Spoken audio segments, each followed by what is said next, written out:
Happy holidays. I hope you survived. I know I did. Anyway, I'm here to make a video about the attack on Venezuela, the capture of their president, and the precedence that has been set by going to war without congressional approval. So, first off, you, regardless of however you feel about the attack on Venezuela, you got to give the military some serious credit. Good job. They accomplished their mission. They didn't lose a single guy. From a strictly war standpoint, you guys did great. If any military people are watching, God bless you. You did your job perfect. Now, with that said, historically speaking as well, might unfortunately makes right. There are human history, human civilization, caveman era. It is all about one cave, one tribe, one country taking the resources of others. If you have the strength, you can do whatever you want. That's just the unfortunate reality of humanity.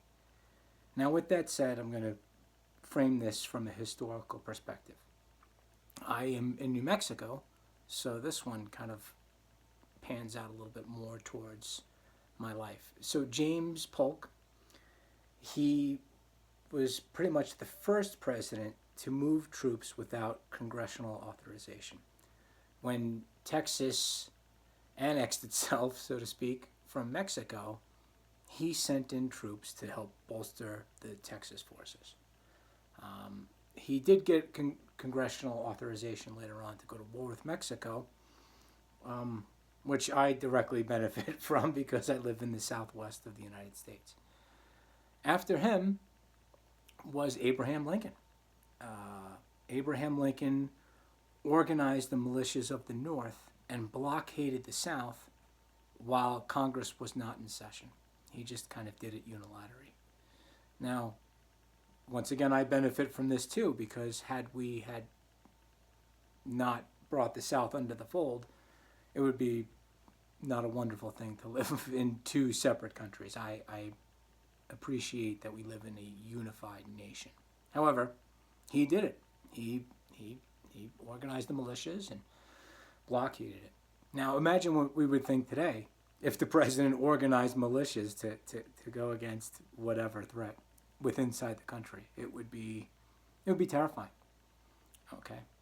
After that, we pretty much had declarations of war up until the Korean War. Now, the Korean War, which will set my grandfather crazy to hear this word because he is a veteran. He helped liberate Seoul. And if you know anything about the Korean War, it was brutal. It was non-stop fighting, just slaughter, especially once the Chinese got involved. It almost became World War III. MacArthur was ready to nuke them. Russia was involved. It got out of hand really fast. That's why we still have the DMZ to this day. Anyway, Harry Truman, he used it through the United Nations. There was never a congressional authorization for war, for the Korean War, which we call it technically the police action, right? After Korea, we have Vietnam.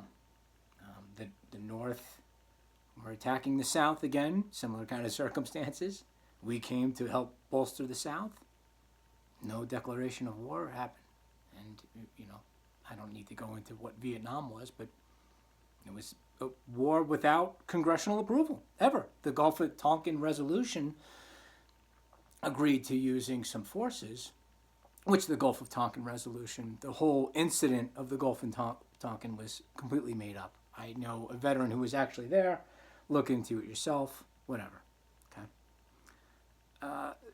The bull is out of the pen by this time, right? So we have now all the way up to Reagan. Reagan, of course, uses the military in Latin America, Panama. Then we have George Bush Sr. We kind of stepped in, well, we did step in when the Iraqis invaded Kuwait, and we did show some restraint as a nation. We did not push back into Iraq. However, Operation Desert Shield was not authorized by Congress. Okay. Now, during Clinton's era, Clinton himself authorized strikes. He struck Somalia. He did not have congressional authorization. I think he also attacked Afghanistan with a couple of cruise missiles. Okay. Now we're into Bush Sr. This is kind of really where, I guess it's all changed, but Bush Sr. with the Patriot Act, he gets us in a war for 20 years. That's, once again, still not declared war by Congress. The last war that we have declared war in was the last one we won, World War II. We declared war with Congress after the Japanese attacked us. Now, this attack recently, authorized by Trump, is just another example of this happening. There's precedence is long set. Now, do I agree with it? I'm a pretty strict constitutionalist. I really, so I guess my opinion doesn't matter. That's what we all have to realize that sometimes, that my opinion doesn't matter. However, I just wanted to come on here and say that this is nothing new. The United States has consistently gone to war long before I was born without the congressional approval. Some of them being 20-year wars. Some of them being grinder fests that almost turned into World War III. Some of them being the jungles of Vietnam, right? It's common. So it harkens back to what I originally said. The U.S. economy is in bad shape. People are struggling.